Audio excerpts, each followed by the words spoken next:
이승만 대통령을 욕하는 사람들이 많아요. 근데 뭐 욕하는 사람들은 나름대로 이유가 있기 때문에 욕을 하겠죠. 근데 저는 오늘 이 영상에서 이승만 대통령의 진면목을 한번 보자는 차원에서 이제 말씀을 드릴 게 있는데요.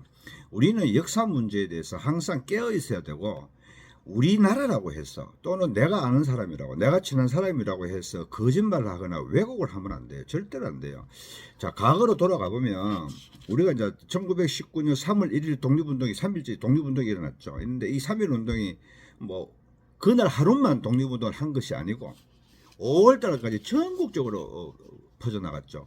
유관순 열사 같은 경우에도 3일절에는 독립운동 서울에서 하다가 휴교령을 내리니까 고향으로 돌아가서 또 이제 독립운동을 했잖아요. 했는데 3.1 운동이 끝나고 난 다음에 이 국민적 열망을 담은 임시정부 형태가 3개가 만들어집니다.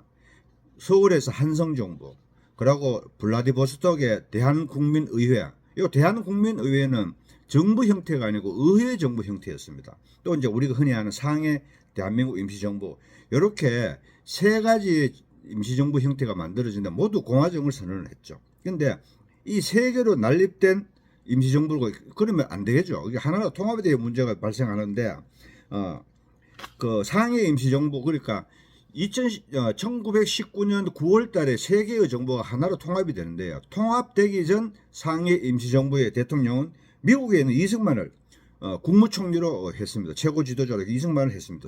그 상해에 있는 사람이 아니에요. 미국에 있는 사람이에요. 그래서 서울에 있는 한성정부도 미국에 있는 이승만을 집정관 총재로 삼았습니다. 그리고 이승만은 1920년 12월 달에 상해에 오는데 1919년 9월 달에 상해 임시정부로 이 3개의 임시정부가 모두 하나로 통합이 되는데, 통합 임시정부의 대통령이 이승만이었습니다. 저는 지금 역사적 사실만 말하는 겁니다. 그리고 김구는 이제 대한민국 임시정부가 수립된 직후에 저 상해에 도착을 하죠. 근데 그 당시에는 김구는 오자마자 경무국장이 되는 거예요. 요즘 말로 하면 이제 경제서장이 되겠죠. 근데 상해 임시정부에서 초기에 상해 임시정부, 9월 달에 통합된 대한민국 임시정부, 여기 모두 다 이승만 박사가 최고 지도자였다, 이런 거예요. 그러고 해방되고 나서 1945년 9월 6일 날 경기고등학교 강당에서 그 여운용, 박헌영 이 좌익계열들이 전국 인민대표자 대회를 열어서 조선인민공화국을 수립하는데요. 그때 상임위원회 이승만이에요. 그리고 주석의 이승만, 이렇게 했습니다. 그리고 건준 해산을 선포될 당시에 인민들은 대통령이 이승만이 추대됐다는 사실에 대해서만 환호를 했지, 그 조직이 어떤 조직인지 몰라요. 그 대장이 누구야? 우두머리가 누구야? 이승만이야? 아, 그래, 이승만이면 돼 라고 하는 겁니다. 그럼 결국은 뭐냐면 좌익들도 이승만이를 등에 업고 그들이 활동을 했다는 거죠.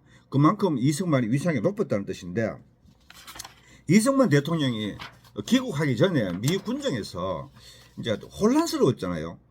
해방 정국이 혼란스러운데, 그 하지 사령부에서 이제 그 정보 장교를 전국에 이제 파견해서 민심을 파악을 하는데, 대부분의 한국 사람들은 이승만을 중국의 손문쯤으로 여기고 있다. 그 손문이라는 사람이 누구냐 하면 1911년에 신의 혁명을 일으켜서 청나라를 무너뜨린 사람이잖아요.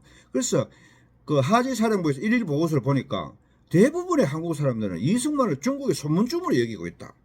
그래서 이승만을 빨리 귀국을 시키는 것이 남한의 정치적 혼란, 민심을 수습하는데 도움이 되겠다 라는 보고서가 올라오니까 미국 합참본부에서 즉각 이승만의 귀국을 승인을 했다는 것이에요.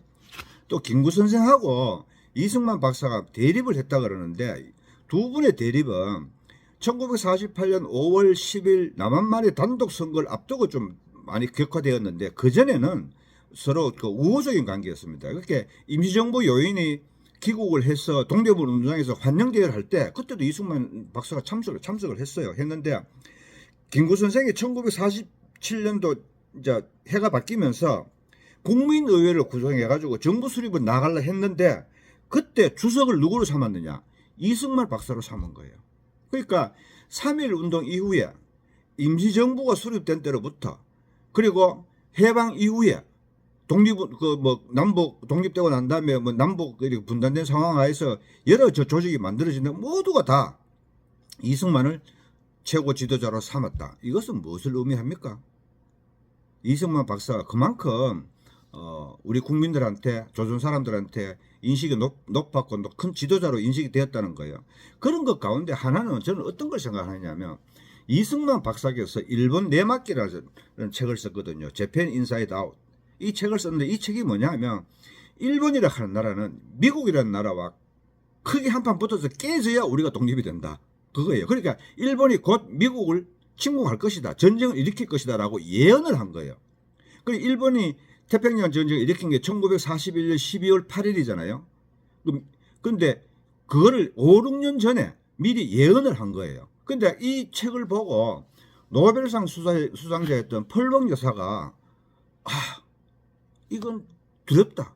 하지만 진실이다. 라고 말했던 거예요. 그런데 그 당시에 이 책이 출판된 당시에는 별로 관심을 못 가졌어요. 근데 막상 1941년에서 전쟁이 일어나니까 이 책이 막 떠버린 거죠. 그래서 이승만 박사가 이 책을 팔아가지고 상당히 돈도 많이 버셨다. 뭐 이런 얘기인데 그만큼 이승만 박사는 그 시대, 동시대의 사람들보다 5, 6년 내지는 20년, 30년 앞을 미리 내다보는 위대한 지도자였고 20세기 아시아에 있어서 최고의 전략가였다. 한국 정쟁을 경험을 하면서 다 그렇게 평가를 하는 거예요. 그래서 우리가 이승만 대통령이 건국의 아버지다. 저는 건국의 아버지라고 추앙을 합니다. 능히 그런 자격이 있다고 봐요. 뭐 건국의 아버지라고 보지 않은 사람도 있는데 뭐 그 사람도 자유 좋아요. 근데 이승만 박사가 가졌던 이러한 가치관들이라든가 그 행적을 보면 대단히 위대한 지도자였다. 아시아에서 20세기 아시아에 있어서 가장 뛰어난 전략가였다라고 저는 생각을 합니다.